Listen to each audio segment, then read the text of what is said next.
हमारे साथ मौजूद हैं भारतीय संरक्षण सेवा संघ के राष्ट्रीय लीडर माननीय नरेंद्र बौद्ध जी और माननीय प्रोफेसर डॉक्टर एस के गौतम जी। तो हम पूछना चाहते हैं कि एस के गौतम जी, आप एक चीज बताइए। आज पूरे भारतवर्ष में एक मुद्दा बड़ा गर्म है जो कि हिंदू राष्ट्र बनाने के लिए है।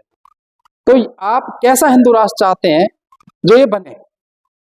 जी बहुत बहुत धन्यवाद। भारतीय संरक्षण सेवा संघ BS3 के YouTube चैनल में सभी देशवासियों का स्वागत है और मैं भारतीय संरक्षण सेवा संघ के राष्ट्रीय अध्यक्ष आदरणीय विनय बौद्ध जी का भी अभिनंदन करते हुए, तो हिंदू राष्ट्र की जो बात आपने कही, तो ऐसा नहीं है कि मुद्दा केवल हिंदू राष्ट्र का चल रहा है। मुद्दा तो इस देश में कई संगठन अपने अपने हिसाब से, कई राजनेता अपने अपने हिसाब से बीच बीच में कुछ ना कुछ सबूत का छोड़ते रहते हैं। कोई कहता है कि बौद्ध राष्ट्र बने, कोई कहता है बहुजन राष्ट्र बने, कोई कहता है सिख राष्ट्र बने, कोई कहता है इस्लामिक राष्ट्र बने और कोई कहता है हिंदू राष्ट्र बने। लेकिन समझना पड़ेगा कि जो लोग ऐसी बातें करते हैं, तो उनसे सीधा सीधा मेरा सवाल है कि पहले उन्हें यह बताना पड़ेगा कि अब कौन सा राष्ट्र चल रहा है, वर्तमान में कौन सा राष्ट्र चल रहा है। क्योंकि जब नई चीज की उत्पत्ति होती है या नई चीज स्थापित होती है, तो पहले पुरानी चीज को हटाया जाता है। तो जब नई चीज लाई जाती है, तो पहले ये पूरे देशवासियों को समझना पड़ेगा कि अगर हिंदू राष्ट्र की हम बात कर रहे हैं, तो अब कौन सा राष्ट्र चल रहा है? क्या अब मुस्लिम राष्ट्र चल रहा है?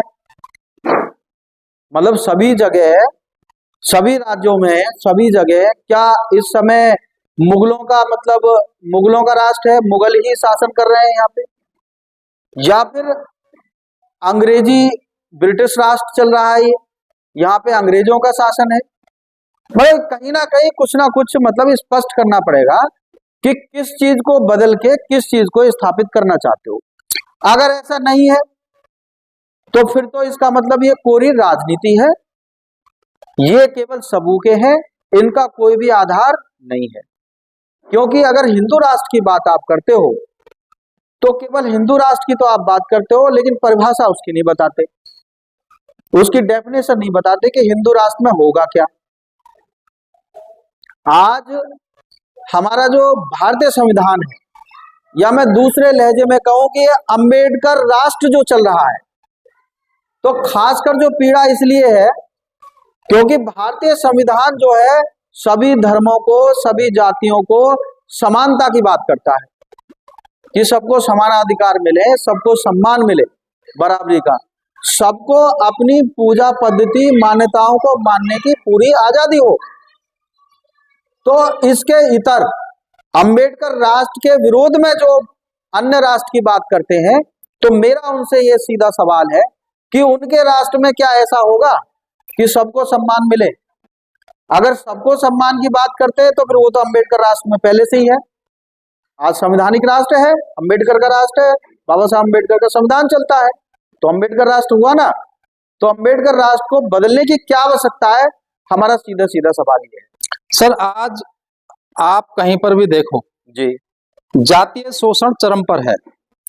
आज राजस्थान जाइए, मध्य प्रदेश जाइए या हरियाणा जाइए, उत्तर प्रदेश ले लीजिए, तो ज्यादातर लोगों को कहीं घोड़ी पर नहीं चढ़ने दिया जाता, कहीं पर मूछ रखने पर मार दिया जाता है, कहीं पर मटके छूने पर मार दिया जाता है, तो कहीं पर हमारी बहन बेटियों को अगवा करके, उनके बलात्कार करके उनके घर छोड़ दिया जाता है या फिर उनकी हत्याएं कर दी जाती हैं।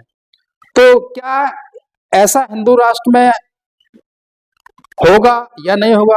इस पर आप क्या कहना चाहेंगे? देखिए, मेरा पहले भी यही सवाल था, फिर भी आपने मेरे सवाल को ही सवाल कर दिया। मेरा भी यही सवाल है कि अभी भारतीय संविधान कहता है कि ये ना हो, किसी के साथ भेदभाव ना हो, और भेदभाव अगर होता है तो उसे खत्म करने के लिए कानून को और मतलब टाइट किया जाए और कड़ा किया जाए।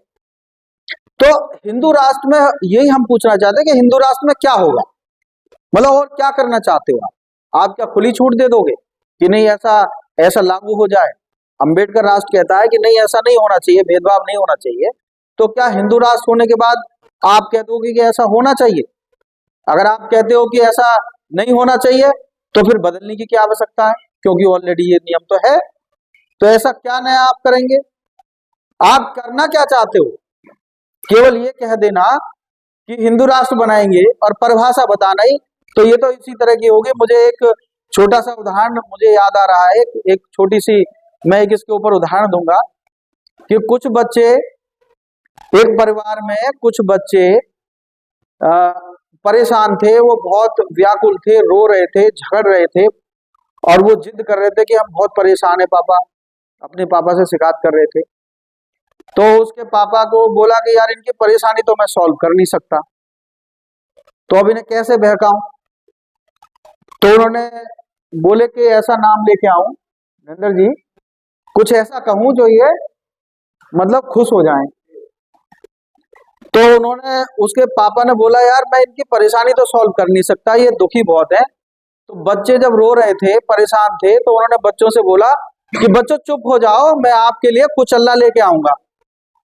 अब बच्चों ने तो ये पहली बार नाम सुना था, तो बोले कुछ बढ़िया ही चीज होगी। नरेंद्र जी, बच्चे बोले बढ़िया ही चीज होगी, बच्चे शांत, और बच्चे एकदम खुशी से झूमने लगे कि भाई कुचल्ला आएगा, कुचल्ला आएगा शाम को, पापा आएंगे कुचल्ला लाएंगे, पापा आएंगे कुचल्ला लाएंगे। अब बाद में हम भी वहीं उपस्थित थे, हमने पूछा भाई साहब जो आप बच्चों को कह के आए हो कुचल्ला है क्या? तो वो कहते हैं भाई साहब ये तो मुझे भी नहीं पता कुचल्ला क्या है। ये तो मुझे भी नहीं पता कुचल्ला है क्या। बस ये शांत हो गए, खुश हो रहे हैं वैसे। तो कुल मिला के बात ये है कि आप जिस राष्ट्र की बात कर रहे हो, हिंदू राष्ट्र की बात कर रहे हो, तो बताओ तो सही है क्या? तो इसकी परिभाषा क्या है? भारतीय होगा क्या? भारतीय संरक्षण सेवा संघ के जो राष्ट्रीय लीडर हैं जी, और जो संस्थापक हैं, तो आपकी नजरों में कैसा हिंदू राष्ट्र बनना चाहिए? देखिए हिंदू राष्ट्र अभी जो है वास्तव में, अब जो वर्तमान में है, अब जो वर्तमान में है, चल रहा है संविधान में, तो वो हिंदू राष्ट्र है। तो कैसे? क्योंकि ये हिंदुओं को पूरा सम्मान देता है, कहीं भी अपमान की बात नहीं करता, सभी हिंदुओं को कहता है कि सब एक हो जाओ, जाति भेद को खत्म करो। लेकिन यहाँ के लोग संविधान को पूर्ण रूप से लागू नहीं कर पा रहे हैं, अभी की शासन सत्ता में बैठे लोग, तो इसलिए वो काम अधूरा है, जिसके लिए भारतीय संरक्षण सेवा ने आजादी कोड बिल बनाकर उसे लागू कराने के लिए पूरे देश में एक जन आंदोलन छेड़ रखा है, जनसंपर्क हम कर रहे हैं कि इसको जो लागू कराया जाए।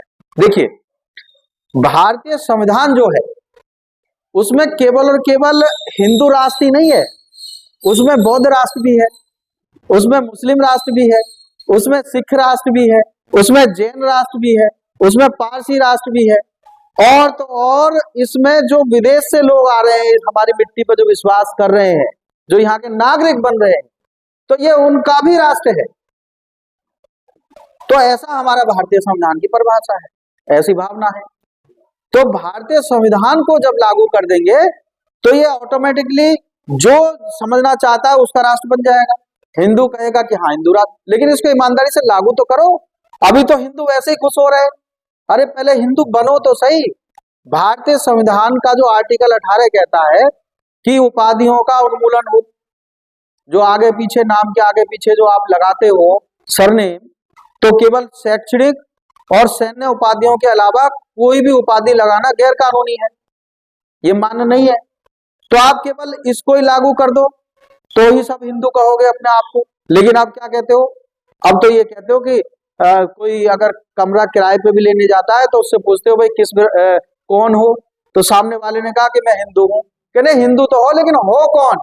तो जब तक उसकी जाति नहीं पूछ लेते हो, जब तक उसके नाम के आगे पीछे का टाइटल आप नहीं जान लेते हो, तब तक आपको विश्वास ही नहीं होता कि ये कौन है।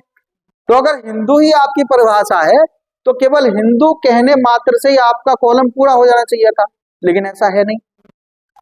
और इसी वजह से इनको लग रहा है हम लोगों को कि अगर भारतीय संविधान पूर्ण रूप से इस देश में लागू नहीं हुआ तो बाहर के मुल्क जो हमारे देश पर कब्जा करने के लिए आंख गड़ाए बैठे हैं।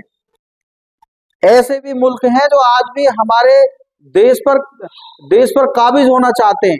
हमारे देश में आए दिन आतंकवादी हमला कराते हैं, आए दिन हमारे देश को हानि पहुंचाते हैं। तो उनको पता है कि वो इसलिए ऐसी हिमाकत कर रहे हैं 150 करोड़ वाले जनसंख्या वाले देश में, क्योंकि उनको पता है कि ये बटे हुए हैं, ये एक नहीं है। अब आप कहते हो कि हिंदू बहुसंख्यक है, तो मैं तो कहता हूं कि मेरी नजर में, जहां तक मैं गांव में, शहर में, हर सेक्टर में देखता हूं, तो हिंदू के नाम से तो कोई संगठित होता ही नहीं है। या तो जातियों के नाम से होते हैं, या तो पूजा पद्धति मान्यताओं के नाम से होते हैं। कोई अपने पंथ को मानने वाला है, कोई किसी पंथ किसी मान को मानने वाला है, तो वहां तो संगठित हो जाते हैं। लेकिन अगर ये कहें कि हिंदू के नाम पर संगठित हो जाओ, तो पूछते हैं भाई हिंदू हिंदू कौन, आप हो कौन जाति की, आप किसको मानते हो? आप अम्बेडकर को मानते हो क्या? तो आप हिंदू नहीं हो। आप कबीरदास जी को मानते हो तो आप हिंदू नहीं हो। आप गुरु गोविंद सिंह को मानते हो तो नहीं, आप तो सिख हो, आप हिंदू नहीं हो, है ना। तो ये जो मतलब आप तथागत बुद्ध के को मानने वाले हो तो आप हिंदू नहीं हो, है ना। तो आप क्या करना चाहते हो, मतलब आप उसकी परिभाषा नहीं बता पा रहे हो। और मैं स्पष्ट कह देता हूं कि दूसरे जो लोग हैं, जो विदेशी लोग हैं, जो हमारे देश को पसंद नहीं करते हैं, ऐसे भी कंट्री हैं, ऐसे भी लोग हैं, ऐसी भी शक्तियां हैं जो हमारी देश विरोधी हैं, तो उनको आज पता चल गया है सोशल मीडिया के माध्यम से और इंटरनेशनल मीडिया के माध्यम से कि इस देश के लोग बटे हुए हैं। तो बटे हुए हैं तो वो फिराक में है कि किसी तरह से इसका फायदा उठाया जाए और इस देश को कमजोर किया जाए। लेकिन फिर भी यहाँ के शासन सत्ता में बैठे हुए लोग इस बात को नहीं समझ पा रहे हैं और हमारे देश को फिर से गुलामी की ओर ढकेलने के लिए इस जाति रूपक बीमारी को आज तक खत्म नहीं किया जा रहा है। इसके ऊपर कोई बात ही नहीं कर रहा। यानी कि ये लोग चाहते हैं कि हिंदू राष्ट्र तो बने लेकिन जातियां खत्म ना हो, तो ये क्या ये संभव है? नहीं, बिल्कुल ये संभव हिंदू राष्ट्र बनाने के लिए जातियों को सबसे पहले नष्ट करना पड़ेगा।